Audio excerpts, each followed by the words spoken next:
dang, I wish I could write like 5 more songs called Get Ready, because I would do them.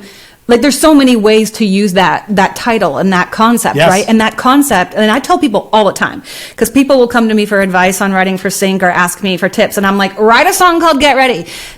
Like, I think it will win. No matter, like, if you have hooky elements of it, it doesn't matter what tempo it is. People are always getting ready for something, like getting ready to go out, or they're getting ready to unveil this new phone or this new product. It could be Cheez-Its, it could be whatever. And if you do it right, a song called Get Ready will be synced.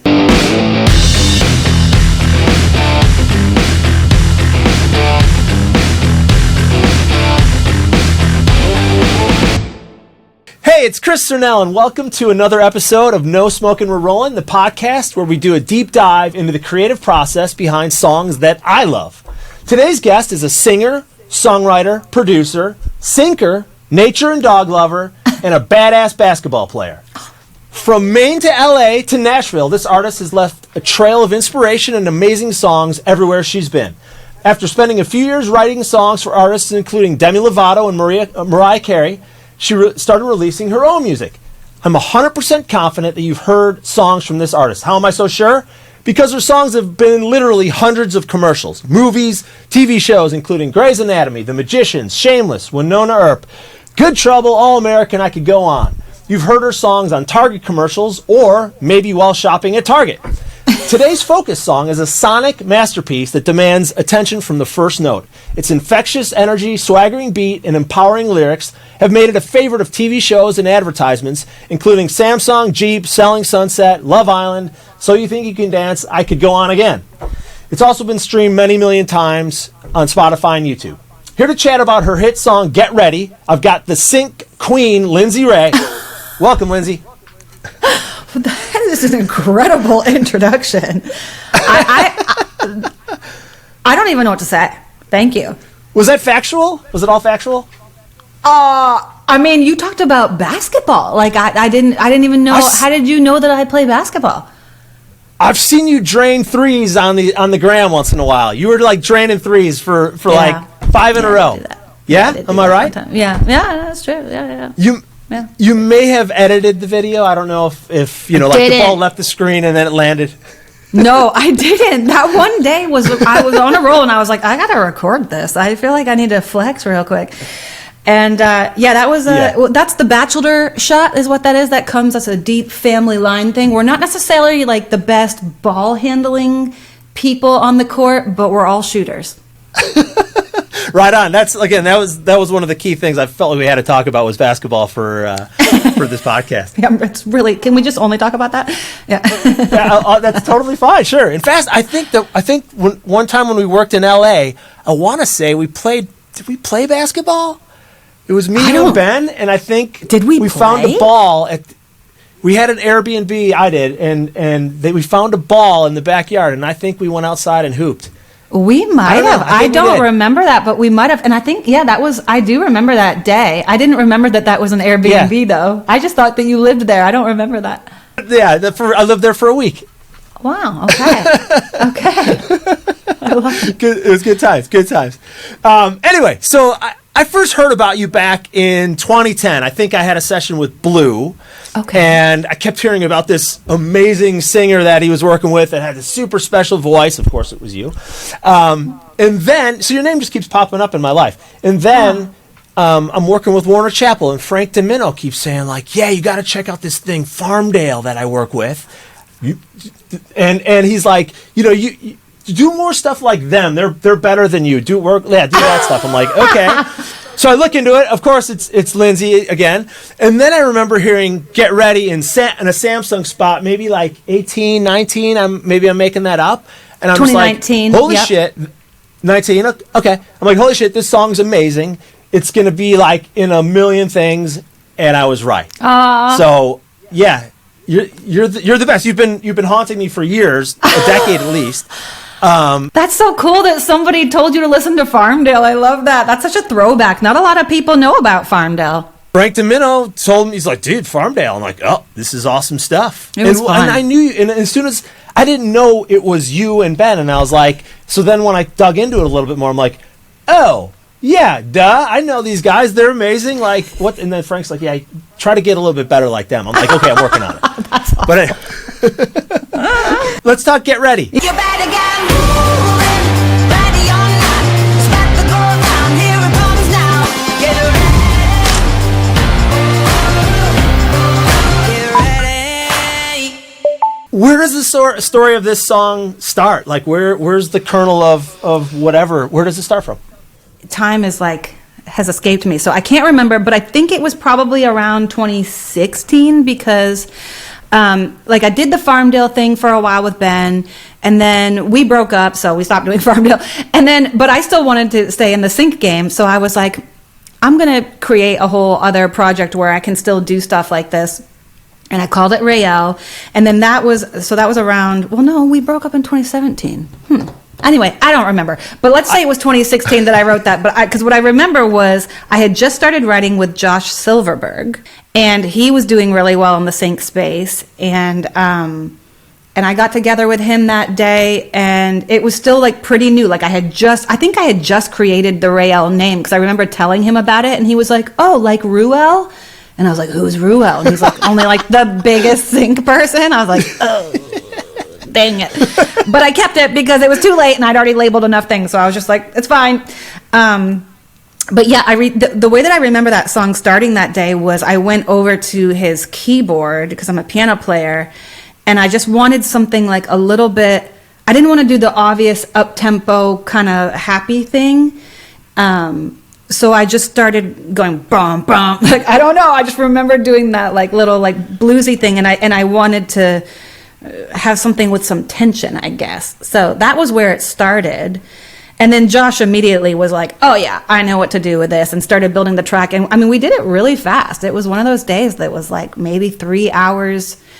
And the other thing I remember really well about that day was that initially the melody in the chorus was, you better get moving. It was more bluesy. And then at the very end, I went to do an ad lib, and I went, you better get moving. And he was like, oh, it's got to be that every time. And so we went back and retracked and made that the thing. And now that's like, I don't know. I mean, I feel like that's kind of like it's a way better intro into that chorus. Yes. I mean, that's I was going to ask you, like, if anything changed from the writing to cutting it, because sometimes you just start doing things and it's like, oh, wait, the song's not done. We just made it better, and now we have to go back and retrack all the choruses again. Well, yeah, and we didn't even, and this is kind of how I do it most of the time when I'm writing for Synch, is we don't write the song and then go track it. Like, we just, as I'm getting ideas, I'm tracking. And I do remember being really excited that day and knowing, like, oh, this could work.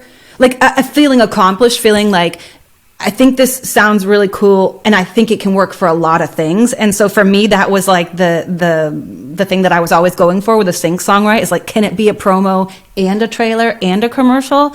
And like, I wasn't even thinking about Love Island or like, Selling Sunset. I wasn't thinking about those things. I was thinking like ads and stuff. But yeah, it's been so wild to see all of the ways that song has been used, and all of the different, like, you know how it is, like how the editors use different sections of it or whatever. And then there have been times where I thought, okay, this song has been used so many times, surely it's dead now, like it's not happening. And then this year it came back around, and they used it for Jeep, and I was like, yeah. And right on that note, on the it was right when the truck hits the snow, and I was like, dang, that's awesome, that's cool. I mean, this is like it's the gift that keeps on giving over and over and over. And I like when I'm listening to it, I'm like, there's so many good little parts. Like, you could just have the boom beginning. That can work for something. Just even the first hit of the song works. The verse by itself, just sort of like, you're sort of badass, like you're kind of like not angry, but like you're pumped up. There's that. There's the that part. Oh yeah, I forgot about the yeah. The O's are like, it comes in. It's like it's kind of the perfect Synch song, because you have 6 or 7 different awesome little parts that all work. And then of course, it checks all the boxes of Get Ready. And then let's talk about the title. Yeah. Where did the title come from?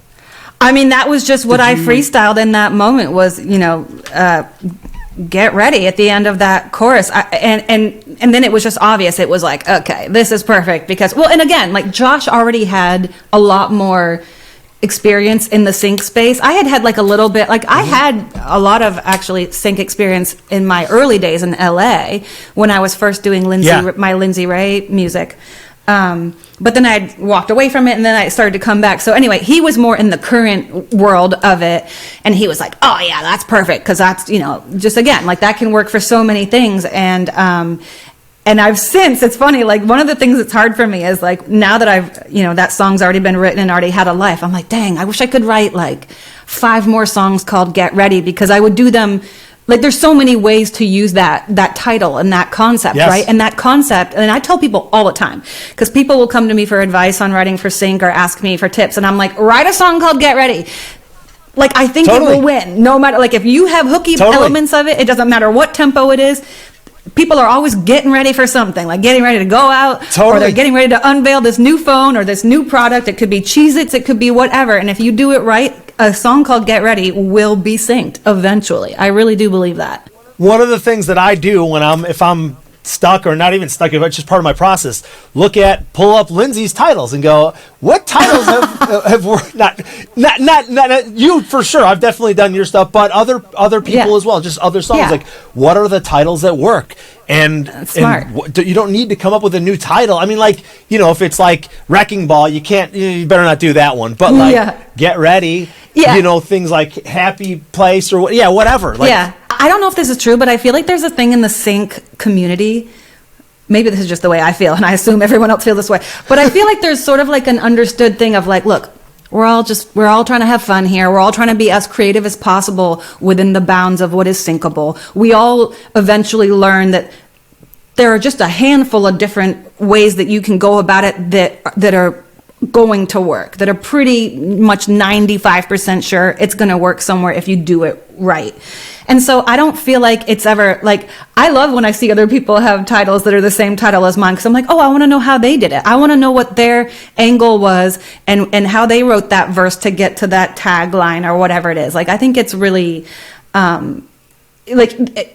I guess what I'm trying to say is I would worry that some people would be like, oh, that's not creative, you're just stealing other titles. But it's like, well, no, because the creativity comes in how do I get there? And how do I use that same title? I mean, think about how many songs are called Without You in the pop world even, right? And they're all great and they are all done differently.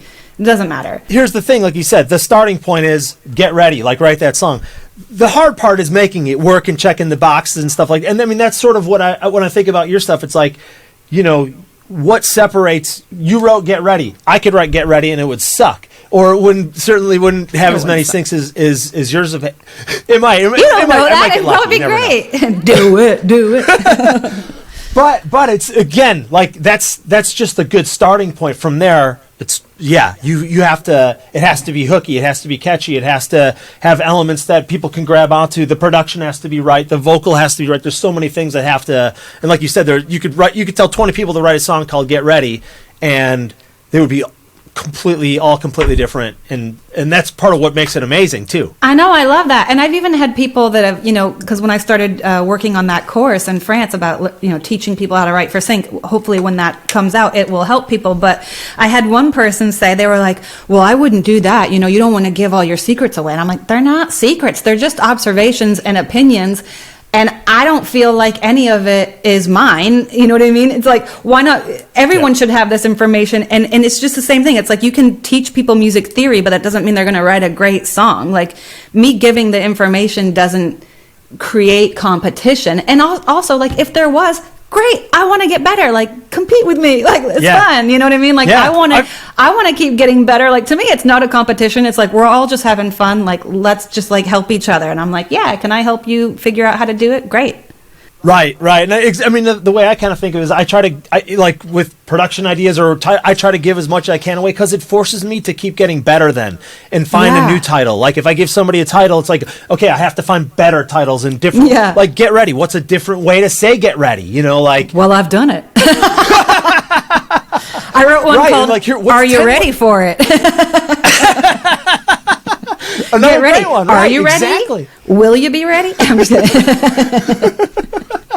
But that's right. And then it's like, so keep giving. And then you're like, okay, I have to keep refilling that cup and keep getting better. And it keeps it more fun, as opposed to like, sometimes you're like, you can get in a rut where you're like, man, I've written the same song 100 times. I need to get some new blood and new ideas going. So yeah, I'm with you. Give ideas, because that's only like 10% of it. Everything else is the execution and the energy that you put into it. Yeah, for sure. And it's like, I wish that I could say that, we were so smart that day that we were like, it needs to be this tempo and this is different. It's like we were just having fun. We were just having a good time. Yeah. I tend to like things that are a bit bluesy. I was in a phase of my life where I had been writing for this band called Muddy Magnolias in Nashville that was very like rootsy, and I don't know, like we were doing a lot of those kinds of chord progressions anyway, so I was already in that headspace, and I loved it. And every time I wrote those songs with them, I was like, man, I wish I had songs like that for myself. So I do remember that day also being like, I'm just going to do the thing that I do for other people, but I'm going to do it for me, and see where it goes. And it's still like one of the songs of mine. Like, I have so many songs that I've written for Synch, and I don't have anything that sounds like Get Ready. Get Ready is still like, and I've thought about it. Like, Josh and I have gotten back together and gone like, let's write another Get Ready. And it's just, you can't really recreate it. Like, it just happened that day. And it was like one of those things that happens where it was like everything lined up. It just felt good. And I'm just grateful that I got to experience that and at least have one song that I can hang my hat on and be proud of. No, right. And that's like, I keep hearing that story over and over. Like, the songs that are working, and even for me too, are the ones that you just sat down and like, you didn't overthink it. They're usually done super quick, and it usually was fun, and just, it's nobody sat down and goes, okay, today we're going to write a Synch hit. I mean, I've done that many days. I'm sure you do it a lot too. Sure. But the ones that usually stick are the ones that are not like, oh, today we're going to sit down, we're going to make sure we do a female empowerment, swagger, whatever. Yeah. Right. And but to a T, literally every person I've talked to that day, that whatever that was, the calculation was kind of thrown out the window. Yeah. And I'm starting to be like, man, and maybe need to be less calculated. Go ahead. Well, yeah, and I was going to say, that's the whole, like, you hear people give talks on creativity, and it's like, you just got to keep showing up, because you don't know what day is going to be the day that all of the experience you have and all of the, hard work and hours that you've put into your craft, you don't know when they're all going to come together and create something awesome. Like, you can't predict it, you can't plan it, you just have to keep showing up and trust that at some point things will align and you'll write something that you feel really good about. Because it's like, I have, again, just, I'm sure the same with you. It's like so many songs, and there are some stinkers. Like, there are some real stinkers. It's okay. It's okay. Nobody has to hear those. Yeah, well, people have heard them. Some of them have done really well, but stinkers in the sense that I'm like, I'm not necessarily like really excited about feeling, they're not the ones that I'm feeling the most fulfilled by necessarily. Nothing wrong with that. Sure. But yeah, Get Ready is cool. And I got feedback once from a friend of mine where her publisher had showed her that song, and they had met me before. Like, we had all hung out together, like on a trip somewhere where she was performing, and I was just her friend that was there. So I had met this guy, but anyway, he didn't know it was me because it said Rayel, and he only knew me as Lindsey. And he was like, you got to hear this new song. Like, we need more songs like this. And she was like, that's Lindsey. He was like, this is Lindsey? And that was the best compliment ever. Like, when she told me that story, I was like, yeah, I love that he didn't know that was me. That's great. You've made it when somebody's referencing your own song back to you, and it's like, yeah, that's me. Yeah, honestly. It happened to me one time. I had a song called Happy Place that was in like a Nutella thing, and somebody was looking for a song, and the guy sends me an email. He's like, we need a song like this Nutella spot. And I'm like, okay, let's see what it is. And sure enough, it's my song. And I'm like, you could have that exact song, actually. Just license that one. Done. Why do we need to write another one? This drives me nuts. I always think about that. I'm like, why? Because that happened. Like, I would have Secret Road would email and be like, oh, you're going to love this. We just got, something sent from a supervisor, and two of your songs, like a Rayel song and an Oleana song, were both referenced. And I'm like, why don't they want to use the songs? Like, what's going on? Why are you trying to get someone to recreate it? It's right there. Yeah, well, Why do I need to write this again and again and again? That's the other thing. I don't know if you've ever tried to do that, where maybe you have with this. You were just saying you have a song that works, and you're like, okay, I'm going to write another one like that because that one worked great. And It's then so hard. It never ever works. It's so hard to do. It just doesn't work. It's just, you can still write another great song, but you can't. It's weird. You know what I think about? I just thought of this. It's almost like, remember those Magic Eye posters? Yeah. The ones that were like a big thing, and you had to stare at it for a long time before the thing popped out at you. It's kind of like that. It's like you have to get to a space where you're like in this like weird daze where you're cross-eyed and you're creating, and you're like tapped into like, you're like channeling something, as opposed to like the moment that you're just really trying to focus on it. Like, I'm really, or like, it's the same thing as reading a book for me. If I'm like, I'm going to read right now, and I'm reading, and then you get done with the page and you're like, I didn't actually take any of that in because I was like, maybe that's ADHD. Is that what that is? Did we just diagnose me? Anyway. Yes, I think, okay, so actually you need to get some separate help for this stuff. Okay, but that's how I feel about songwriting. Like, I do. I feel like if you are too attentive or something, or trying too hard, it's just immediately not going to work. Like, you're not in the flow state. You have to be in the flow state.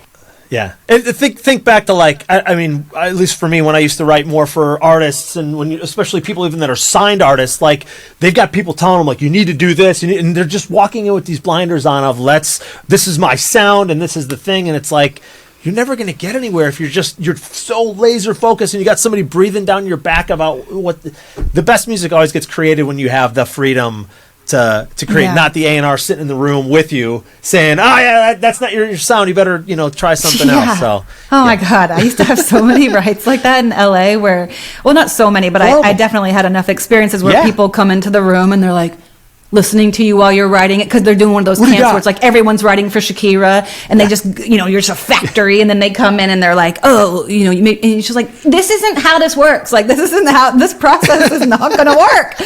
Like, what are we doing? None of this is going to work. This is a waste of a day for everybody.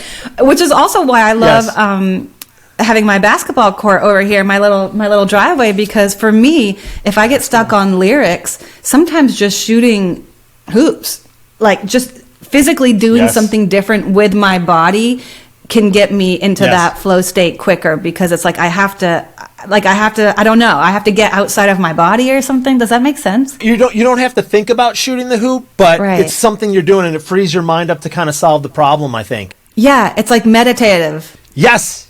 I have a Nerf hoop in my like the next door to my studio here, and I just go out there and shoot the Nerf hoops for like 20 minutes, or even sometimes I'll just listen to a mix over there, and I'm not even thinking about it, and then I'll come back and I'll have the answer. Yeah. Shooting hoops. I knew basketball was going to be important in this. I'm so glad I talked about basketball early on. My shot has been off. I knew lately, it. I will say it hasn't been great lately. Well, get that arm, like, in the follow through, right? No, but you know what it is? It's because I'm getting old and I have like shoulder problems or something, like some shoulder pain. And it's like bowling. It's like I've got one good game of bowling. The second game, things are getting weird because my arm, I don't know, my elbow doesn't work anymore. But with basketball, if I play, because my husband and I love to play like horse or just something simple like that. But he takes Steph Curry deep shots, and then I have to take them from and I have to use so much. Horse, yeah. It's so hard, and then I end up having like a shoulder knot, and then I have to I'm retired, I think. I don't know. It's been rough. So get ready. Did you was this one day, start to finish? Yeah. Track was done. Yeah. I love that. No time to overthink anything. No time to sit around and beat up lyrics and be like, Matt, what if we changed? No, and I think we even wrote more than one song that day, because in the early part of me collaborating with Josh, we would get together and we would write like 3 songs, and we would just plow through stuff. I can't say with 100% accuracy if that's how that went that day, but I feel like it might have. Easily, because I just remember it being very quick and easy, and then leaving, and again, just like not thinking much about it, not thinking like, oh, I really nailed it today, just kind of being like, yeah, here's another one for the pile, because I was just building the Rael project, so I was just trying to accumulate a sound or enough songs that I could start releasing them or whatever it was. And it was one of the first songs of that project, really, and it started getting synced pretty quick, I would say, too. I feel like I think it had something on MTV at first, like one of those really small, like $300 placements that isn't, anything really, but got the ball rolling. Yeah. And then it took all those years. Like, think about that. Yeah. I don't know if it was 2015 or 2016, but let's say it was 2016 that I wrote it. So it's 3 years later before it actually gets a massive ad. Like the Samsung ad was probably the biggest placement that song has ever had. And it took a long time for it to get to that. Yeah. So it's safe to say you walked out of that session feeling like that was fun. I wrote a good song. I didn't write a hit that's going to not change your life, but like that song's done amazing. But you didn't have that. So if somebody told you at the end of that session, I came back in a time machine, I said, I just talked to you, you're 2023 Lindsey, and did you know that this was going to, have 100 syncs in the next 5 or 6 years? No, but I definitely probably knew that it was good. That's not a great answer. But honestly, like, I do think that I'm sure that knowing myself, I would have been like, but I think that a lot. That's the problem, is like, there's a lot of times where I'm like, this is a no-brainer. This is totally going to work. And then it's like crickets. And I'm like, well, how could I be so wrong? So I don't know. I definitely would have thought that it would work for a lot of things, because it was very obvious. I don't know if you work this way, but for me, when I'm working on a sync song, I tend to start picturing, like, I feel like I am an advertiser. Like, I feel like I'm on Mad Men set, and I'm like, I need to like think about it with my cigar, and I can picture all the different ways that it could be used. And when I turn songs into Secret Road, I used to always kind of give them my visions too. I'd be like, I see this in a tech ad. I can picture the phone being turned around, or the new colors of the new laptop. Like, and I have strong visuals. I'm not always accurate with it, but once in a while I'm right. Yeah. When I send a song in to my publisher or manager or whoever, I try to give them the, like, this is great for the family. This is the end credit of the family, the family-oriented movie. And this is it's spread the happiness. So it's a peanut butter ad. It's a Nutella ad, or whatever. Yeah. Right? Spreading, whatever it happens to be. And I do that, and I'm like, I wonder if I'm annoying these people. And they're just like, shut up. We don't need your stupid insights into what... I'm sure it is. I'm sure they don't need that. They probably are like, there they go again, telling us how to do our job. Which is fine. And sometimes I'm like, no, I need to. They're not going to get the spreading the peanut butter thing if I don't point it out to them. So I need to say something. I need to make sure you understand that this could work for Nike. No, I've done that before. Where there was one song that I wrote with Josh Silverberg once called Lightning. And we had just finished the song, and then there was some like viral video going around of some kid that they were calling Lightning because he was so fast, and he had like just won this race, and it was like a high school thing. I don't know, but it was a viral video, and I saw it, and I was like, oh man, this guy's gonna get like sponsored. Oh no, it was, he did. He got sponsored by Nike or Adidas or one of those things, and my sister was like, yeah, this kid's incredible. He just got sponsored, and I was like, I have the song for them. And so I emailed the team and was like, guys, I know this is a long shot, but there's this kid, we gotta get this to Nike because this is the ad for the guy. Nothing ever happened. I'm sure they did not do that. They were probably like, yeah, great idea. Go back to my coffee. I have a similar story, a worse one even. I wrote a song called Dem Buns. And so there was a movie called Sausage Party coming out. Do you remember this movie? The James Franco and Seth Rogen movie? I think it's animated, right? They created that. The hot dog and so ridiculous. It's kind of crude and discreet. Yeah, and the music supervisor was my buddy Gabe Hilford. I'm like, I know Gabe. I just wrote Dem Buns. It's about a hot dog and there's bun. Like. And so I sent him. I'm like, I wrote. This is the song. This is the thing. This is everything. It's called Dem Buns. It's the stupidest song I've ever written, but it's perfect. And I gave him like about a 2-paragraph pitch, and his response in one word was thanks. And I was like. Didn't work, but it's still the best song for this. I was so pumped up for at least 24 hours that I had written the theme song for Sausage Party. Man, anyway. Maybe they should have used it, because did that movie do well? I can't remember. I don't think that was like a hit. The movie did not do well, and it's because they didn't did use not Dem Buns. Yeah, they missed out. Yeah. Well, some people don't recognize magic when they see it. Speaking of magic, here's one amazing thing in Get Ready that I love. I want to know if you think about this or if it just happened. So you rhymed right with scene. right at the end of the pre, it's so it's I gotta get it in my head too. Let me get out of that for a second. Get your mind right. Get your mind right for something you ain't ever seen. So when I was reading the lyric, I'm like, write and scene don't rhyme, but I'm like, No. write and scene. Did you think about that would have been things like that? that? That would have been one of those moments where I was like, I'm glad it doesn't rhyme. I'm a songwriter, and this is cool, and this is me being, going against the grain, for sure. Like, that was not meant to rhyme. It's totally fine that it doesn't, because it was the right line to set up. Well, I've never really thought about the fact that it does. I love it. It's so cool, because I'm like, oh, right. It's like Axl Rose, change seven one syllable word becomes a 12-syllable word. It's yeah, right. whatever it amazing takes. singers, I wish I was an amazing singer like you, because there's so many cool things you can do with words like that. You can say right and make it work. I love it. Anyway, who are the first people that heard this song besides you and Josh? Was it managers, publishers, and what was their reaction to it? I don't remember. It would have been, I would have turned it into Secret Road, and I don't remember who he gave his share to of that song. But we would have just sent it to our teams. And Secret Road was always, especially early on when I first started doing sync stuff, because I think in the beginning it was a little bit, everything was new. So it was really easy for me to be to nail something. And I don't know, maybe that's not true, but it feels like that. It feels like the longer I've been doing it, the harder it is, because I'm like, well, I've already said that. How do I say something new? Or how do, you know what I mean? It's like there isn't a whole lot left in the tank. But they were always very, very excited about stuff that was kind of obvious. And so I can't say that I remember 100% what their response was, but I'm almost certain it was very positive, because they were really excited. Yeah. They were excited at the beginning of... They gave you one of these? Probably. Yeah, they were probably like, this is great. And a lot of times what happened in the beginning of those projects too was...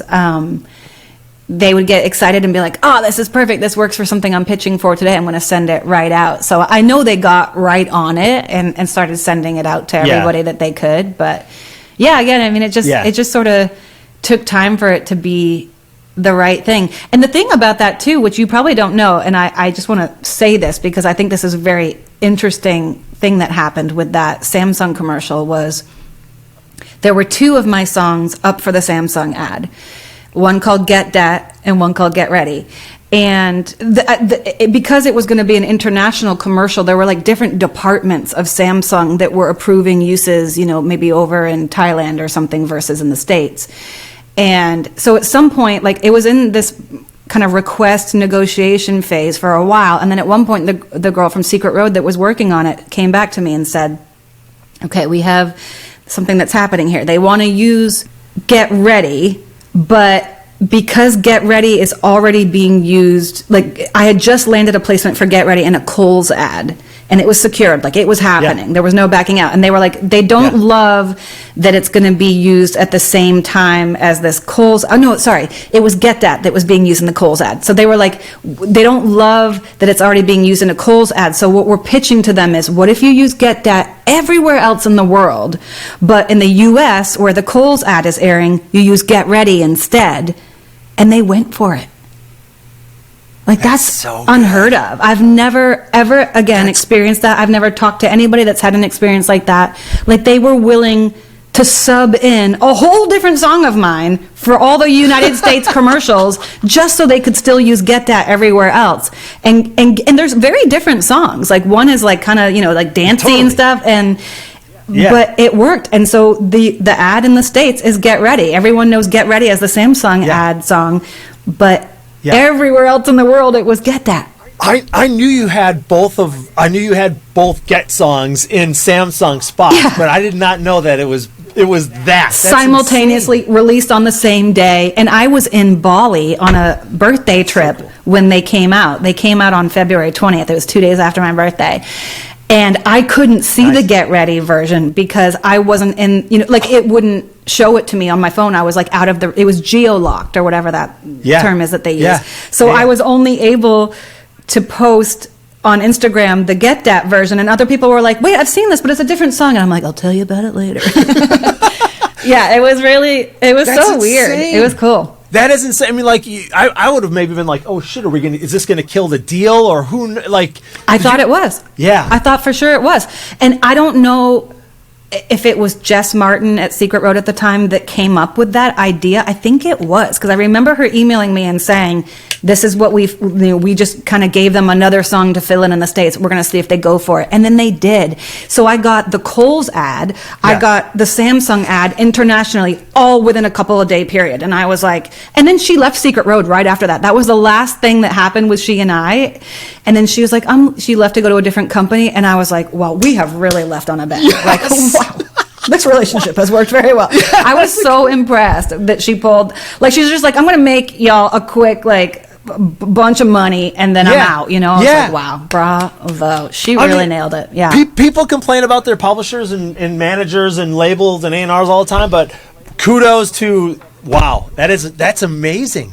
That's a rabbit out of a hat a little bit. That's so good. Yeah. Good week for you too, huh? I mean, I wonder if that like helped her get that other job too. They were like, wow. I mean, an international ad too. That's super crazy. Like, I don't even know that I didn't know that existed. I assumed it was like, you know, I've never had it again. That was the only time I ever had that happen. And it was wild because it was like Shazam trending and stuff. So at one point, Lynn from Secret Road emailed me and she was like, you know, as an experiment, like, we'd love to see what the power of this kind of an ad can do for a song. So, like, can you start tracking? So I started making a spreadsheet and, like, tracking my Shazam numbers for every day and seeing how much they went up, and, like, my monthly listeners on Spotify, and just kind of track, just to sort of, as, you know, investigate, like, how does this work? Yeah. And it was interesting because it did boost my monthly listeners a lot, and the Shazam thing trending. Like, I was, like, the #1 trending song. I believe it. In, I don't know, a lot of random places, like countries that I was like, there's a country called Georgia? Like, I didn't know that. You know? State, like, couple just states. different, like, the Faroe Islands, you know? I was like, you're the #1 listened song in Faroe. I was like, wow, okay, this is really, it was really, really interesting. This has gone diamond in the Faroe Islands. Yeah. And it was, labels started reaching out. That was interesting. Yes. For both Get Ready and Get That, people were hearing it, and then there were all these, like, terrible offers from places like, you know, in Italy, where they'd be like, we will give you $500 if you give us half of your master, and we're going to make this a hit. And I was like, I respectfully decline. That's a good, you bring up something interesting.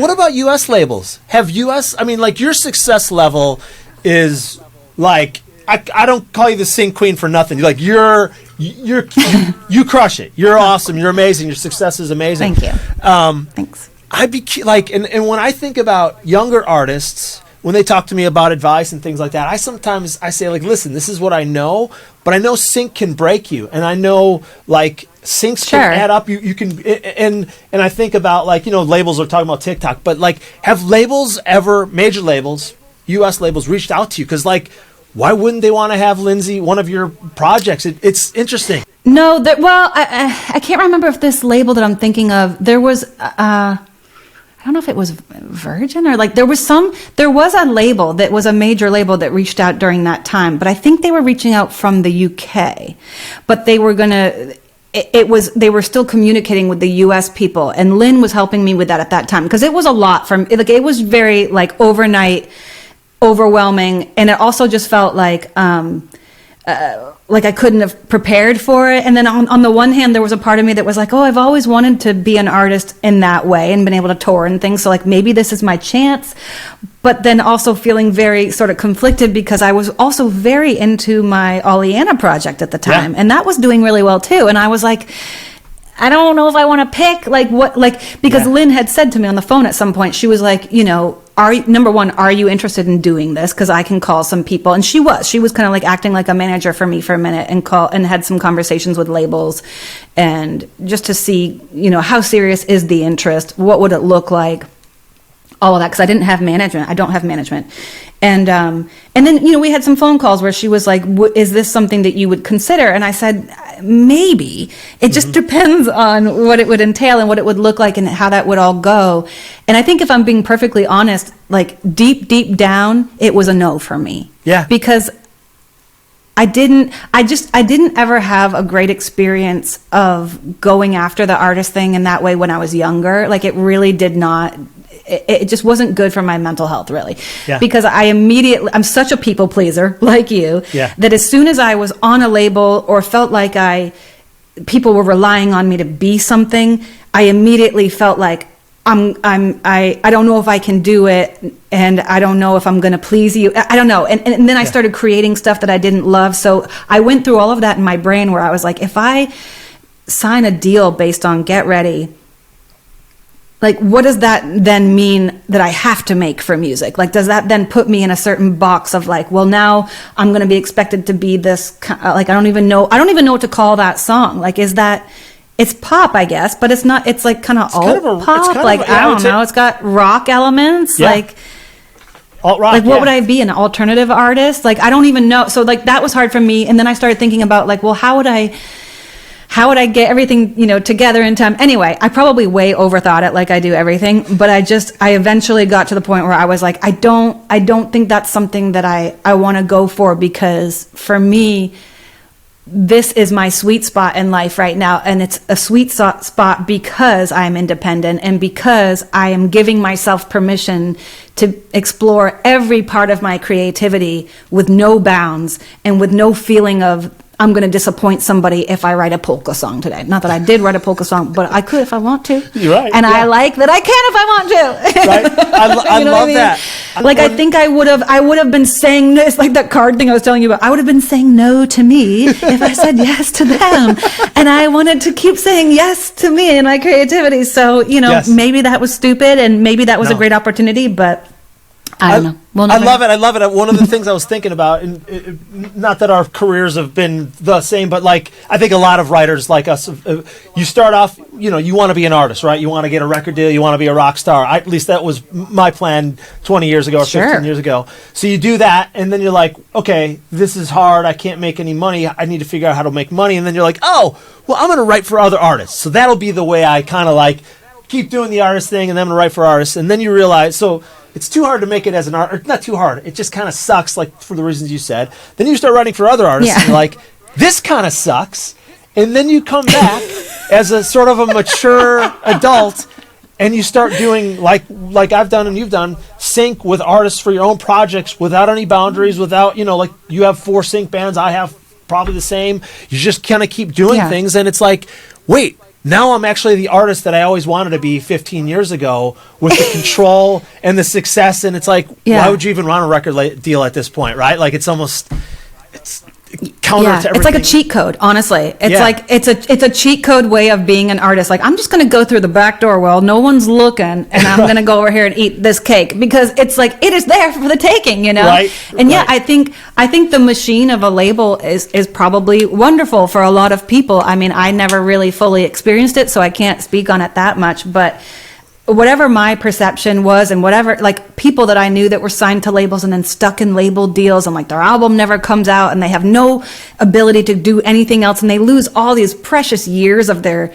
20s or whatever it is at the time. I mean, I saw that time and time again in LA, and I'm not like poo-pooing on that whole process, because I think like there are people that it works really, really well for, but it's like catching lightning in a bottle, like being one of the people where it all aligns and you've got the team and your A&R doesn't get fired and like everything just works out, and then you actually, it's received well, and then you go on tour and people show up. I mean, it's like, it's a miracle. It really is a miracle to have that happen. And for the rest of us misfits out here who are equally as talented, but like for whatever reason, things didn't align that way for us. Right. Yeah, I feel like Sync is a place where it's like we can actually maybe even have, I mean, I don't want to say that it's more fulfilling, but for a certain personality type, I think it definitely is. And I'm definitely one of those where like, I don't think I would be happy if I felt like I have to write only pop music. Like I always am going to want to try everything if it's something that I'm excited by. Like anytime I hear a song on the radio or on a TV show or on a sync or whatever, and I'm like, oh, that's a cool vibe. How would I do that vibe? I want to go find out now, and now I want to create a whole new project. It's like that's the downside of being someone like us, is it's like, sort of like never-ending inspiration or something? Is there a downside to that? I don't know.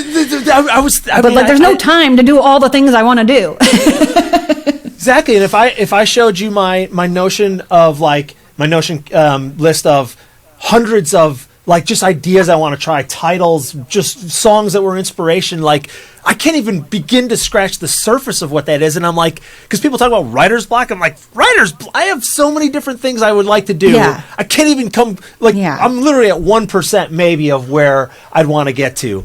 And now I started a podcast, so I'm never going to even get into that past 1%. I so relate to you. I feel like we're very, very, very similar. This is funny. Crazy. But like, I know you feel this way. You just sort of said it. Like, I've never been more fulfilled musically, creatively. I never felt like I've had more fun, less pressure doing like when people that are younger that are writing for artists, part of me wants to shake them and go, this is a waste of your time. You're going to hate it. You're going to, in 5 years, you're going to regret. That's just because that's my point. That's not necessarily what they're going to go through. But I don't know. I just feel so much happier about my life after having saying I'm going to be an artist and a sync artist, and I'm going to make music I like, and it's going to be different every day, and nobody's going to care about it, and they're going to like it because I have 5 different projects, just kind of like you're talking about it. It's awesome, right? I mean, like sometimes I feel bad if I think about, some sort of like a pop star or something, and I think about I wonder, I mean, Taylor Swift is probably one of the exceptions, right? Like she has managed to have just what a career, and to be able to say, I'm going to make an album that sounds like this now. And she has enough of a fan base, and she's that good at doing everything that she can get away with that. But again, like that's just like, 0.01% of the population gets to live that life. Right. But I do wonder sometimes about other artists, and I'm like, man, do they just wish that they could make that rock album, but their label would never support it, so they don't, or they've already established themselves as like an R&B artist or something. Like I don't know what it is. And I do wonder. I mean, I don't know the answer because I haven't talked to any of them, but I definitely, it definitely, this lifestyle works for me, and I just want to endlessly explore all of my like imagination and creativity, and I want to play with all the colors in the box, in the paint box, and I just that's more important to me than being famous or going on tour. And the older I get too, I wonder if you feel this way, like because again, like I kind of had to really face that and think about that for a second in 2019 and be like, would I want to tour? Like, I like the idea of going out on a stage and having everyone sing my song back to me. Like, I think I'd kill it. And like, I would really love to experience that. And when I go to my friends' shows, I'm like, man, they're really doing it. Like, that sounds great. But I also know, especially now from my husband who has toured the world, like I know what it really takes. And it sounds exhausting, and it sounds really, really hard. And I think I don't know that I don't think I would have thrived. I agree. I think you would be amazing at it, and you would have crushed it. Thriving is like you'd have to do it to see. I know in my 20s, we toured, we played show. Like we could sell out the House of Blues in Chicago in like 3 cities and around, and people knew our songs, and it was great. And I was just talking to my friend, I think Rob Kleiner. We were both talking about how I love Rob. We both hate the idea of playing a live show right now so much that like I would pay money to not have to pay a live. It's the idea of it right now is misery, and it's almost like as you get older, I don't want to say you get smarter, but it's like there's so much. Did you watch Daisy Jones and the Six or read the book at all? No. Okay, no. Amazing book, amazing show. I've heard of it, and it's great. It chronicles. It's there's a guy saying anyway. You see that it's like bands when they're working well and being an artist, touring artist, is amazing if it's working perfectly. You got a hit, you got everything happening. Right. But that's only like 5% of the time, even if it happens. The other 95% is drama and bullshit and lugging gear upstairs, and it's just like, man, who wants that? Like, I would rather start working on the next song or work on the podcast or edit videos or play with my kids. I'm also so hard on myself. Like one of the things I like about recording like recording songs and stuff is, especially after COVID when everyone was doing stuff remotely, and I was like, I'll just record my own vocals at home, and like that's almost 100% how I do it now, and I love it because I'm, I guess, a control freak maybe, but I like, I'm very particular about my vocal and about every little inflection of what I'm doing, and I will do it 25 times until I nail it. And where if I'm with another person in the room and a producer, they'll be like, oh no, we got it. Yeah. And also I feel the pressure of like, I don't want to waste their time. I know that they're trying to get back to dinner and their kids and stuff, but let me take this home and let me work on this, you know, until I perfect it, until I feel really, really good about it. And I love that. And I feel like the thing with performing live is like, you only get that one shot. And it's not that I don't think I would do a good job. I'm sure I would. But I remember in my days in LA when I used to play at Hotel Cafe a lot, I mean, I would lose sleep over like something that probably nobody in the crowd even noticed, you know, where it's like, oh, but I didn't nail that run, or I didn't, I don't know. Or like, sometimes I would forget the lyric in the moment and I would like start singing the second verse lyrics as the first verse. And then I'd be like, oh shit, I'm going to have to do the first verse next time, you know? And I would do it. Like, it's like you're making all these calculations in the moment while you're like in the moment trying to be charming. And it's like, what a ride. It's really wild. But I was so hard. I was such a perfectionist and so hard on myself that, again, like, I think if I was, I would have just had to have been like doing it so frequently that I got so good that I could feel good about it. Like, I don't know. Yeah. I just, maybe, I don't know. Maybe that sounds like an excuse or something, but I think I would have put myself through a lot. Yeah. No, I love it. You brought up remote work. So I live in Chicago. I have lived in Chicago, and I used to take trips to LA, Nashville a little bit, and I haven't even for a while. COVID hits, I already work remotely with everybody. So for me, remote work, asynchronous work, and I could go on for hours about how it's great, and I think it's actually better in a lot of cases. I'm curious what your thought is and opinion on. I don't like really doing a Zoom session. I like asynchronous work of kicking ideas, like send a track, send a thing, send a, you know, back and forth voice texts, emails, phone, Instagram, whatever it happens to be. I'm just curious what a normal person, an amazingly talented normal person thinks about remote work. Well, I'm not normal at all, so you're asking the wrong girl. I am a weirdo. No, but I like it that way too. I don't enjoy a Zoom session because of the lag. I mean, I've had sessions where I've done that, and then I go to cut the vocals, and then the producer sends me the song back, and they've nudged all of my vocals to a different bar because they're like, oh, no, this is where it was. And I was like, I was singing it over here the whole time. That's how you thought it went? Like, it's hard. So, yeah, I don't love that, but I love the send me a track, even if it's just the start of a track, enough for me to write to. And then I start writing my parts. I send you a voice note, like you said, so that you can approve that you like it. Once I get the approval to cut vocals, okay, I'm going to cut all my vocals. I'm going to give you everything you could possibly need, tons of backgrounds, too many ad libs, like all the stuff. And now you take it and you finish it and you turn it into, you put all the bells and whistles on it. Yeah. Great. Like I do that a lot. And I actually do prefer it, because the other thing for me is I don't love the, it sounds like I really don't love structure, but I don't love the structure. I'm just realizing this. I don't love the structure of like, okay, this is our block of time to figure this out. Like, I can do it. I do it fast. I've done it a million times, but I prefer having the track, being able to sit with it, take my dog for a hike while I'm in the woods. The track's playing in my head. I'm not even actually actively listening to it, but it's on playback, and I'm coming up with all the parts. And I like writing that way. And then I'm not writing anything down. It's all in my head. I come home, I track it, boom, here we go. And so I just got exercise. My dog got exercise. I got to go out in nature. Like, it's just very efficient for me. Yes. I like to multitask.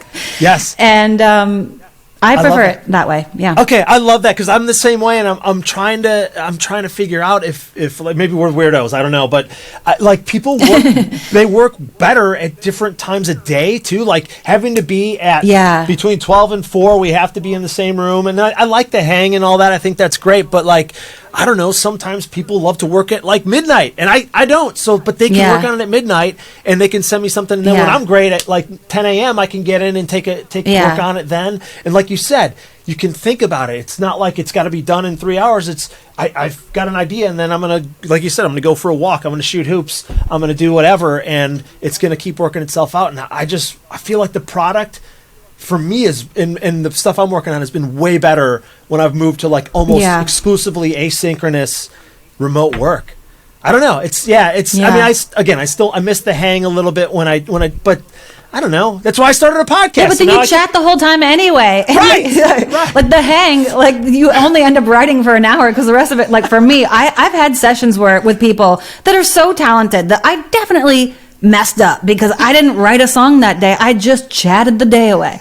But it's like, if it's a new time, a new person or a new co-write, it's like, I need to get to know you. Yeah. And then we start chatting, and so it actually would work a lot better if they would just send me a track. But so let's do a podcast instead and send me a track, and everybody, they're okay. Honestly, I mean that. I don't think there's anything wrong with that. And the other thing that's funny that just made me think about is like think about like Leonard Cohen. Like, can you imagine Leonard Cohen going in and starting to write Hallelujah, and someone's like, I mean, I have to leave at 4, so it's just like, I mean, I know he wrote that on his own, but the whole concept of the way that we do it anyway is so like not. It's counterproductive towards creativity, unless it is a silly sync song where you're just like, oh, this is obvious. This just kind of wrote itself. And sure, like there are also pop songs that work that way. Like nothing wrong with that. Yeah. But there's also nothing wrong with taking your time and being like, I don't know yet what the right tagline is for this. I got to sit with it for a minute, Like I think we're in such a like, I don't know. It's just like the way that everybody works. It's just like grind, get it done. Like, who can create the most volume of work. And like, that's what didn't work for me when I lived in LA. I got totally burnt out because I was just, I just never was breathing. I was just like trying so hard to prove myself or something, or like, or do whatever it was that I thought I was supposed to be doing, that I ended up actually not doing anything. Like I didn't actually get anything of any quality done. Preach. I feel this like I feel like I'm such a contrarian these days, and I always check myself, but like I think about just sort of like school. You sit in a chair from 8 to 3. Work, you're supposed to sit your ass in a chair from 9 to 5. And then we've taken music, which was creativity, and like me, it was like just a band, and you'd show people ideas and you'd work on it over a few weeks. But songwriters, then we said to songwriters, you need to sit your ass in a chair for 4 hours every single day, stare at somebody you've never met before, get to know them for 15 minutes, slam out a song, and then send it in to somebody who's going to judge you on it every single day of your life. And it's like, that sucks, right? Yeah. And also, in order to write that song and make it really good in those 4 hours, you got to get real vulnerable real quick with a complete stranger. Like, it's just like, what? Yeah. It's so bizarre. Yeah. And then you've got all these people that are just like at whatever stage of like, mental health that they're at, or experience that they're at, and everyone's just like bouncing energy off the walls, and everyone's just trying to like make sure that they're not the dummy in the room or something. Like, I don't know. I feel like you've probably been in those sessions where it's like, I'm the dummy. You can feel that someone's energy is real nervous, and you're like, oh, like, they're just like saying stuff that just doesn't work, but you don't want to hurt their feelings, and then it's a lot to navigate for somebody who is very in tune with other people's emotions. Right. Like I find writing sessions to be just a lot of work. That's why I don't do it anymore. Yeah. I like it, and I love it when it works really well. Like when you find, like I have these two guys that I don't love doing 3-way writes just because on a business side, like it doesn't give the company that I'm working with enough incentive. I mean, if it's a great song, it does, but I like to also be strategic, and I'm like, 3-way writes maybe aren't the best for sync, but anyway, if it's the right two people, I'll do it. So I have these two guys that I do it with, and they're just such good, they're young and they're excited and they're new and they have the best energy, and so, it works there. But yeah, I've definitely had a lot of times where it did not work. I found sync. I think back to some of the LA days, just like, the grind, and I don't know, I think the business just sat down and said, how can we be the most efficient and get the most out of all these young people and just, push them as hard as we possibly can. And it's just like, that's not creativity. I feel like that's, a lot of that's been, it just takes the fun and the magic out of it. And the idea that, and I don't know if it is this, like I'm making an assumption here, but it felt to me at that time when I lived there, like the perception of like the people who are worth investing in and worth putting your money in and signing and all that are the people who will like kind of kill themselves for the job. You know what I mean? Like the kids that are really talented producers, but they end up having to like do drugs or something so they can stay up all night and create that beat for Rihanna or whoever it is. And it's like, but what is this really worth? Like, what are we doing? Why are we doing it like that? Like, it doesn't have to be that way. And at some point, everyone just decided that that's the way it works. And that's how you know if you're like, and I am a hard worker. So for me, I bought into that hook, line, and sinker. I was like, okay, I have to overwork and get the extra credit. I'll do it. And maybe I just wasn't good enough. I don't know, but it didn't work for me. And I don't really think it's healthy. But I'm also old now, so maybe I just sound old. No, maybe you're just wise and you've been through it. Like I remember it used to be sometimes 12 to 8 or 12 to 7 session. Like, hey, can you do a 9 to 3 a.m. one? And I'm like, because I'm a hard worker and I'm going to go do this. And it's like, what? Yeah. That's the worst lifestyle ever. Yeah. Everything in my body says no, but my mouth just said yes. Okay. And then you write a check with your mouth, and then your body's got to cash it. And when you in that day when you got to work for 15 hours, and I don't know. I don't miss those days at all. And I don't know. Like you said, it's just not healthy. And as I've gotten older, I just go, man, I wish there's so many things I would have done differently about taking control of my career. Some of the young people I work with, though. What I love is some of them actually have good boundaries, and like they'll push back even on like things that I'll be asking them to do, and I'll be like, I kind of love it, even though it's going to sort of like, I need to get something done. I might miss this deadline. You're awesome because you're not just saying yes to some guy. You. Yeah, I was like, Well, that's nice. That's nice to hear that the younger generation maybe is a little bit better. Well, I mean, that would make sense because if you're like if you're on Instagram ever, like eventually there's going to be some sort of something that shows up in your feed, from Adam Grant or somebody that gives you like a perspective where you're like, oh why am I doing this? Like, So that's good to hear. I mean, I hope that there's hope. That is true for them. And I was just talking about this to a friend the other day too, and I was saying on the flip side of the coin, I was saying, I don't have any regrets though, because there is a part of me that feels like there was something also kind of exciting and buzzy about that grind and that hustle at that time, and I think if I hadn't ever experienced that, I wouldn't have learned what my limitations were and what actually works for me. Like I had to go all the way to the other end of the spectrum that was just very unhealthy in order to, come back to center. Yeah. And also, like, I don't think I would have been open to moving to Nashville if that hadn't happened. Like when I moved here, I moved with my ex and he wanted to go to Nashville. I had no interest, but the whole idea of just like starting over and just kind of like reassessing, like recalibrating my life, I knew I needed that. Like that, I was like, I can get on board with that. And then we came here, we were doing the Farmdale thing, and I was like, okay. And it was like I really needed that restart. And maybe if everything was working really well in LA and I was getting, all kinds of singles and I was like the hot new writer, then maybe I never would have come here and never would have had all these rich experiences that I now have. So I also feel like, it all works out. Somehow it all works out eventually, I love it because I've been mad at myself. Like, man, I wish I've been having some of that, not regret, just like I wish I would have pivoted out of that unhealthy lifestyle earlier and all that. But then I think about like, wait, I love my life today. And if I didn't go through that, So anyway, you're helping me deal with some of that past trauma. Okay. I appreciate it. Let's go back to Get Ready for a couple seconds here. So, we're talking about supposed to be talking about. It's all good. You have too many great things to share. So maybe you answered this. Did this song change your life? It feels like it was maybe at a little bit of a pivoting time. Go ahead. Yeah, I mean. If I say it higher, does it sound more true? I It definitely did. Yes, because it put my music, on a bigger platform where more people heard my stuff, and then it definitely lit a fire under me of like, okay, now people are actually listening now. Great.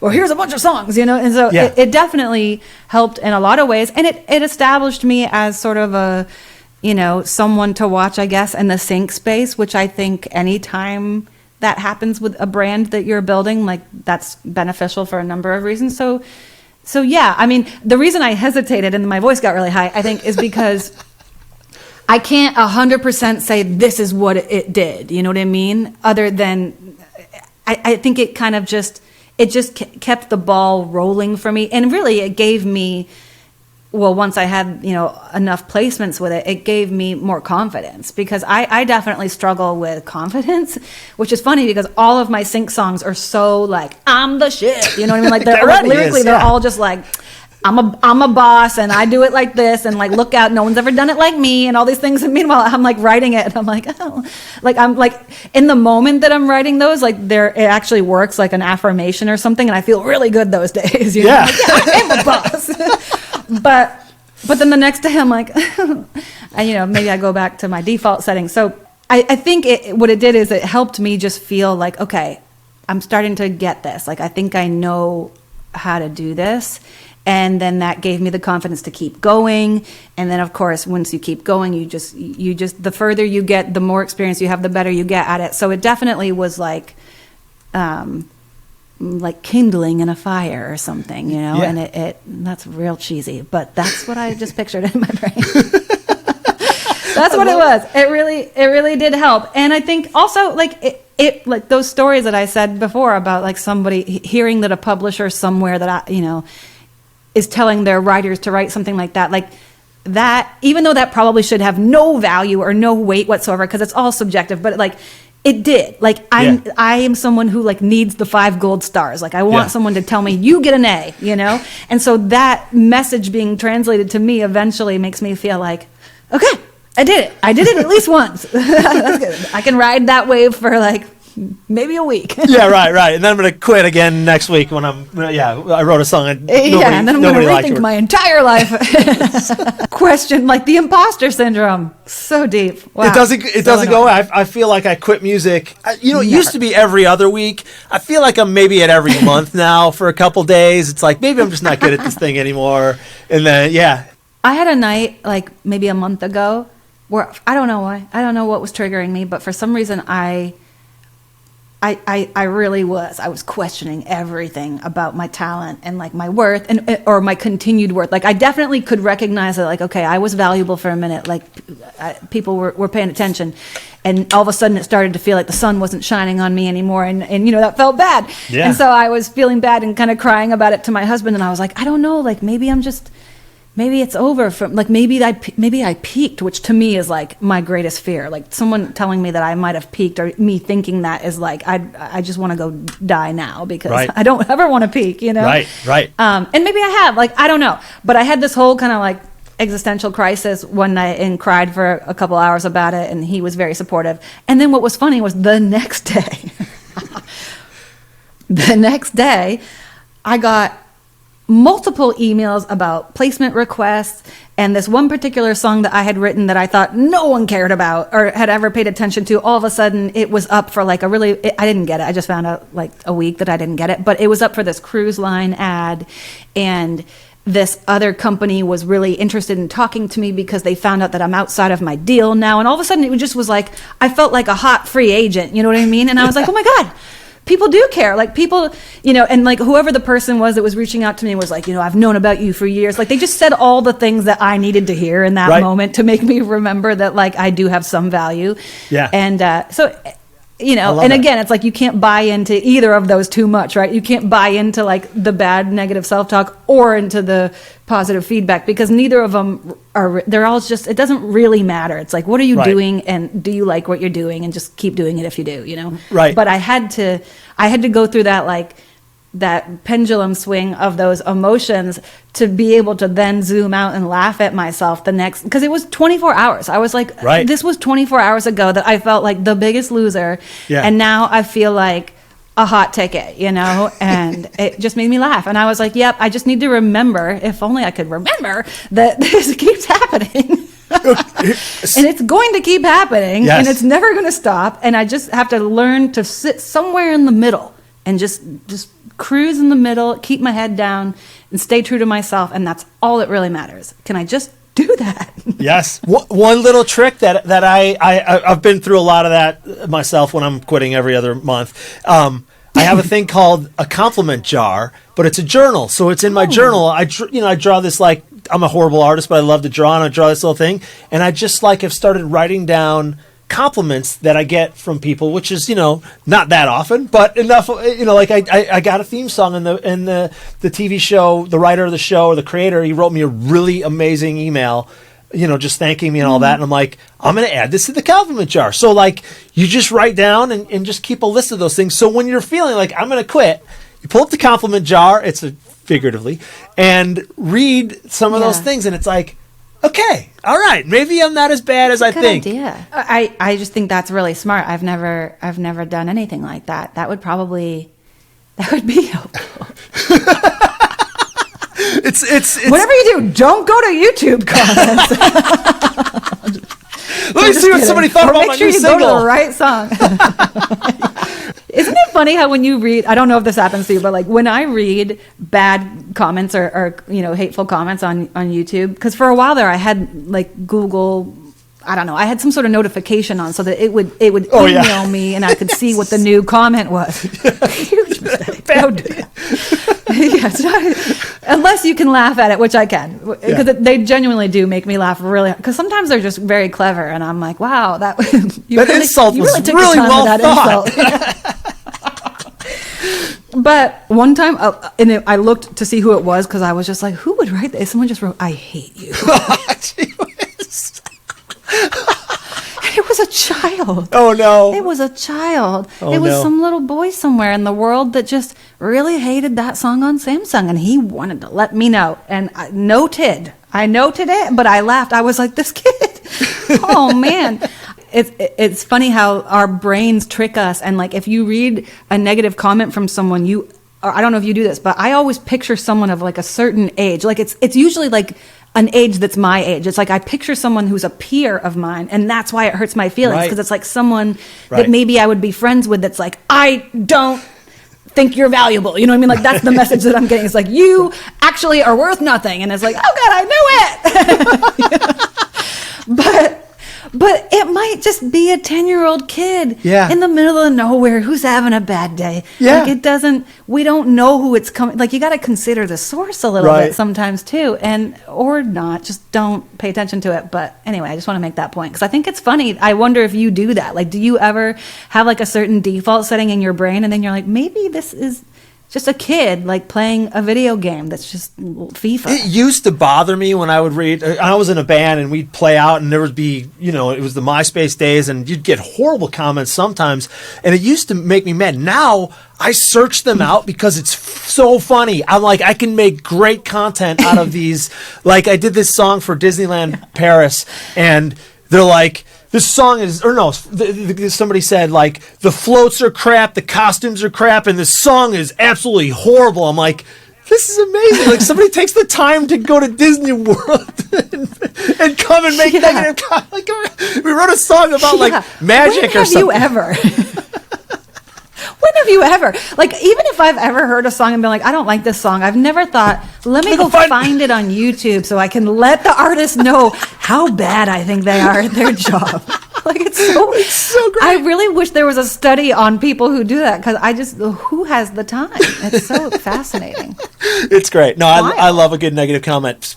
Speaking of which, I'll accept negative comments from you on my interview skills at the end of this, and we can. No, you're great. Another question: What is something that everyone misses about Get Ready that you love? Is there anything in there that you think people miss? That someone misses about it? Yeah. I'm playing the song in my head. I can tell you something. For me, there's subtle things. Again, one of the things that I do when I'm preparing for these interviews is just saturate myself with the song. I went out for a walk and just looped it.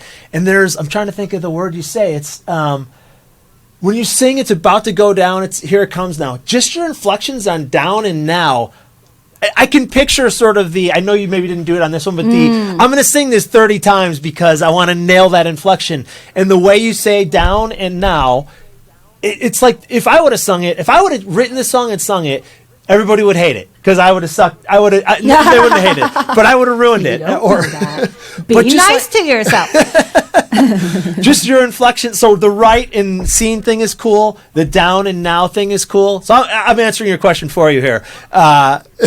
Those are things that. Well, and I can say because I remember recording that song, and we didn't do very many takes at all. Yeah. We didn't. But I think I was already so comfortable with Josh. Like we already had established like a good workflow, and he's such a sweet guy. Like he's impossible to feel uncomfortable around. So I definitely, and I really liked the song, and I liked that. I mean, I probably came up with that melody, so it was natural for me. You know, it's harder for me to sing things believably that other people write, which is also why I love the sync thing so much, because it's like, well, this is how I want to do it. And to me, I remember feeling like the about to go down, here it goes now. Like it's like a little bit. It's got that side of my. Like I like soulful stuff. I like stuff that's kind of leans a little bit more R&B. Like when I was younger, I thought I was going to be an R&B artist. Like I only strictly sang R&B. Yeah. And so I tend to, and I also really love jazz. And so there's like some jazzy, maybe that's what people maybe would have missed. Is like maybe you wouldn't have guessed that my influences that were brought to that song came from a place that's like a little bit rootsy soul and jazz, really. Yeah. Or blues, you know what I mean? Like all that, like that's really where I'm the happiest vocally. And so I just remember with that song, also like any Rael song where I feel like I have to kind of sound tough, like I don't naturally sound tough really. So I have to kind of push and do those little shuffle kind of rhythms or whatever in order to find where I can find the swag in my voice, if you will, like for lack of a better word. It's like, that's, I don't think I'm like intentionally scientifically going like, oh, if I do this will work. But it's an instinct. It's an instinct to do that because I know that's how I can do it in a way that will be kind of cool and that'll be different and unique to me. So I do remember like making those, like settling into that groove of something that just felt like this feels like me. And Josh loved it. Like I remember him just being like immediate, like, oh God, this is going to be so good, you know? Yeah. So yeah, maybe that's something that people wouldn't have picked. Because I like the more I think about it now, I'm like, yeah, you like it has a bit of there's definitely like a blues element to that song. Yeah. And another thing I literally just wrote down I was going to ask you or say was that I think one of the things that separates, there's a lot of things that separate you from everybody else, but like one of the things is just so your pop melodies are great. It's pop. It's the title's right. It's Get Ready. It's really singable and all that. But there's just something super cool about your voice, and it's exactly what you just described. It's that like soulful jazz. Like it just makes it just makes it more captivating. It pulls you in as a listener, and it just works, and it makes it cooler. It makes it, you know, and this is part of it too. It's believable. Like I believe you when you're singing this. I hear a lot of sync stuff. And I don't believe a lot of it. It just sort of feels like, man, somebody sat down and goes, I mean, yes, we're sitting down saying we're going to write sync songs, but sometimes it's real obvious. I feel like this one, just like, I believe you. The way you're singing it, the soulful I meant edge. it. I did mean it. No, I definitely meant it. And I think that's what separates a lot of what you do from a lot of people. It's just, it's believable, and the way you're, what you described is sort of, exactly. I'm going to write this down real quick and put it in my new compliment jar because that felt really good. Thank you. That's really, really nice. Thank you. But yeah, I mean, and that's another thing that I've had to figure out in the sync space too, because I've done it all the different ways. Like I've done the thing where I sing the song, like I usually just try to sort of serve the song really and think like my song Get Dat.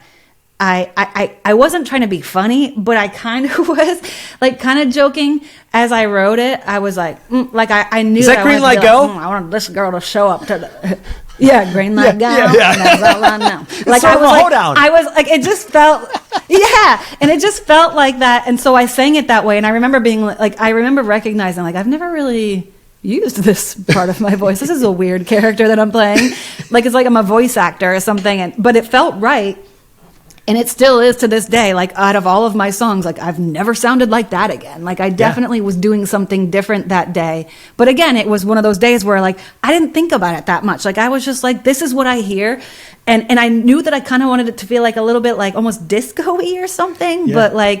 But current. And for some reason, the song that kept playing in my head, sorry, I know we're talking about a different song now, but didn't mean to do that, was when I was in junior high. Do you remember that song that was like a house song and it was like 100% Cotton Eye Joe. pure love. I'm gonna get down. What song Do you is know what that? I'm talking about? No, I don't know that song. I think it was called 100% Pure Love. Whoa. Oh, No, yes, I'm gonna yes. be there to the end. Yes, yes. 100% pure love. Anyway, I don't know why, but that, for some reason, like that kind of a sound to me was in my head that day.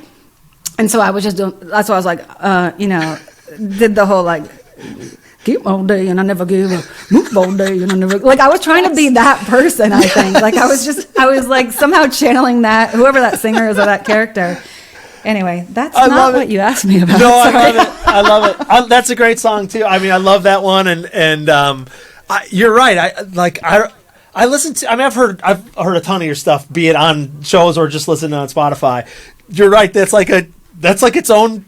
Who is this person? It's Lindsey. Yeah, What I don't know.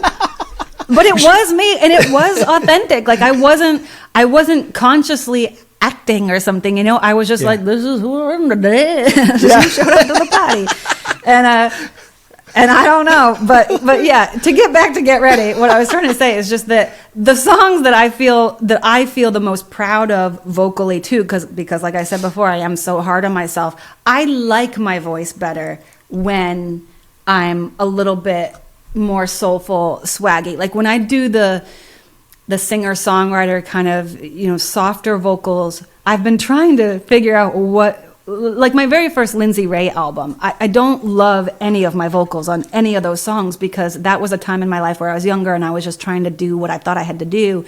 But I'm like, I don't even sing like that naturally. Like if I'm walking around the house singing, like I'm kind of belting. I'm a belter. I'm like a, you know, I'm like doing some like crazy, I don't know, soulful stuff. So I think that's why that translated so well in Get Ready, is because it was natural. Like that was me just being me. Yeah, I love and it. I think and I think you felt that, and I'm glad that you did. I'm glad I did too. You want to do some lightning round questions? What's that? Lightning round. It's just like I'm going to fire you questions that are about various little things, and you give me a quick answer. Okay. Favorite song of all time? Oh my God, that's a really hard question.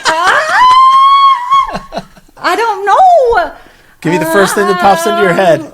My favorite song of all. Okay, well, the first thing that popped into my head, I'm just going to say it then. I don't think maybe it's accurate, but Rufus Wainwright. Yeah. Go or Go Ahead. Okay. Nice.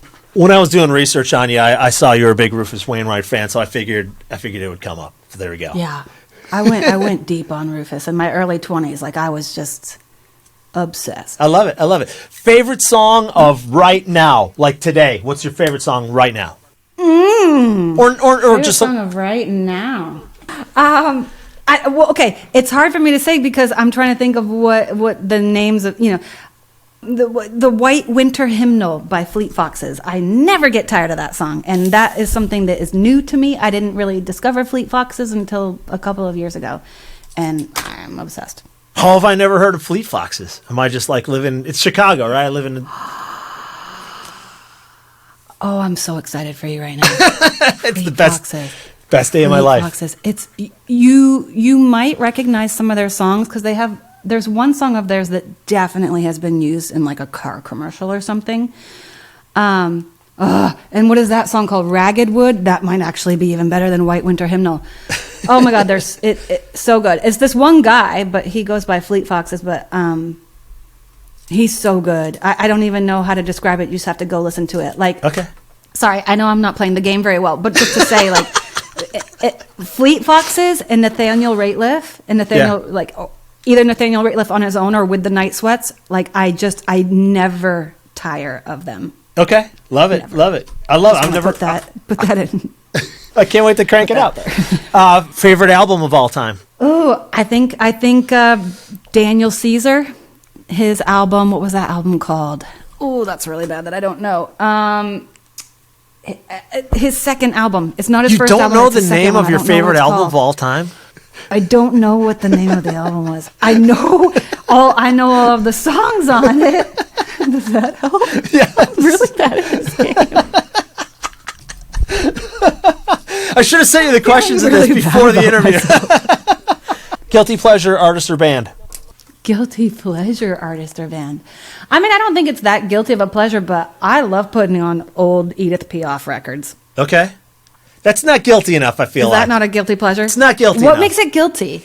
It's guilty if it's Taylor bad? Swift would be guilty. No, it's like it's something everybody loves. Or you're super into the Baby Shark Harry song. Styles. Styles. Okay. Harry Styles. Love Harry Styles. So good. Actually, that would have been a great answer for because that As It Was song, still So not tired of good. it. So good. It's a perfect song. It's a So perfect good. song. It's perfect production.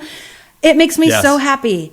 Yes, it's perfect because it's actually some of the stuff I was talking about with you. I feel like it's got all the pop elements, but it's got cool elements. The synthesizer sounds cool. The way he's delivering the vocal, it's cooler. It's not just like The piano at the end.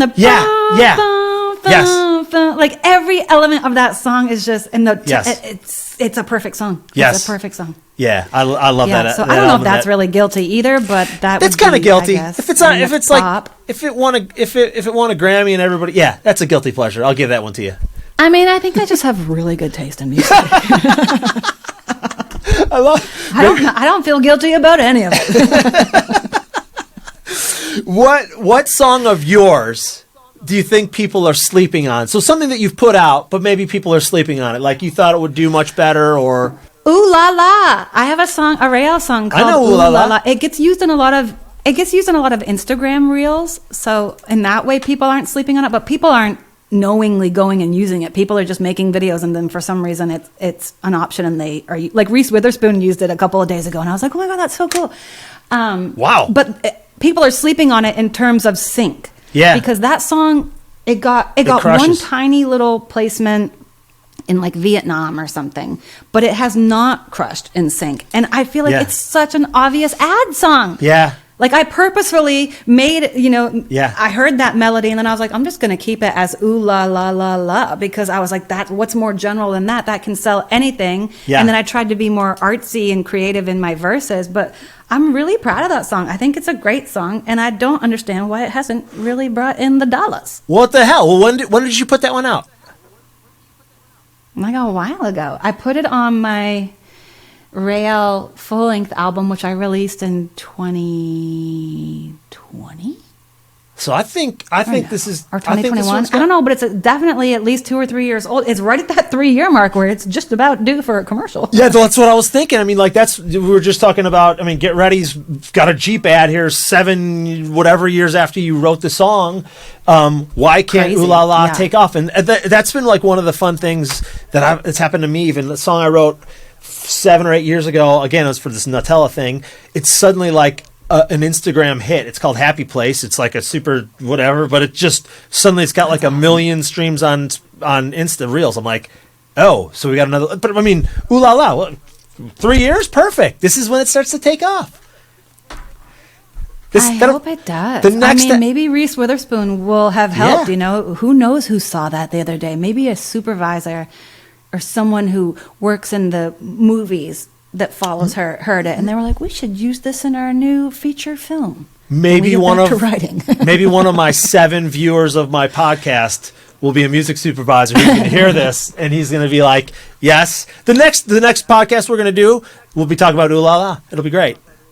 I hope so. I mean, I know it's not like some groundbreaking lyric or anything, obviously, but it's just a good vibe. That whole song from start to finish, I feel like it's a good vibe. And I also added some fun backgrounds in certain parts of it that I was proud of, because I was just like, that was at a stage where I was like, I really want to like, I don't want to worry about if this necessarily, fits for like Synch or whatever. Like, I just want to do all the things that I hear. And, and I also, like, I wrote that with one of my favorite people to collaborate with, Billy Van. He's one of my favorites. And there you go. He and I have not had any ads together. And we've written so many songs. We wrote a song called Warrior that has been placed a lot on like trailers and things, but we've never had an ad. So weird. It's due. I think here it is. We're manifesting it into the world. Yeah. I love it. Yeah. I love it. Okay. So wouldn't that be wild? That would be wild. If that gets like an ad in the next week or something, I'm going to call you and think that you're like some sort of magician or something. I made it happen. I actually have an ad agency. I'm going to call them right now and be like, you're using this song, and there it is. Wow. How cool would that be? Where can people find you if they want to find more about you? Websites, Spotify, Samsung commercials, Jeep ads, of course. Instagram is really the place where I post most of my activity, or if I have updates or something or a new song coming out, I always do it on Instagram. So I have Lindsey Ray Blue, which I know I can't. Lindsey Ray was taken, so I had to be creative. So Lindsey Ray Blue is my Lindsey Ray Instagram. And that's kind of the hub for everything, because if I have like a big placement for Rael or Oleana, I will probably share it on my Lindsey Ray page. Right. I'll put it in my story or something. So if you just want to kind of blanketly follow me, follow Lindsey Ray. If you want to follow the other projects, it's Oleana, and Oleana's handle is I am Oleana. And Rael is at official Rael, which is the worst handle ever. But that's the handle. That's the one that was available. I'll make sure it's in the show notes. Apparently, I'm supposed to create show notes, so I'll do that, and I'll make sure it's all. Oh, yeah. Anything else to add? Any insights, complaints you'd like to lodge with the management over here? Anything else? No. No, you've been wonderful. No, I don't think so. Okay. Not that I can think of. The only thing I'm really thinking is just how bad I feel about how bad I was at lightning round. I have like this disease or something where like I can love a song and not know the name of the song or the artist. Like, it's wild. It's wild. Come on, it was Sweet Child of Mine by Guns N' Roses. We should know that. No. Sweet Caroline? Yeah, I don't know. Love it. Well, Lindsey, thank you so much for taking the time. This was amazing. I'm glad we got to cover more ground than even just the song, because you have a ton of amazing insights. I'm a huge fan. I've been a huge fan from the sidelines. Now you know, so I'm a huge fan. Sorry. But thank you so much for your talent and your time. Compliment jar. And so send me the check and I'll make sure. No. But thank you so much for the time. Thanks for doing this. And Thank you. Thank you for having me. Yeah. Next lightning round, we'll make sure I'll give you the questions beforehand so you're ready.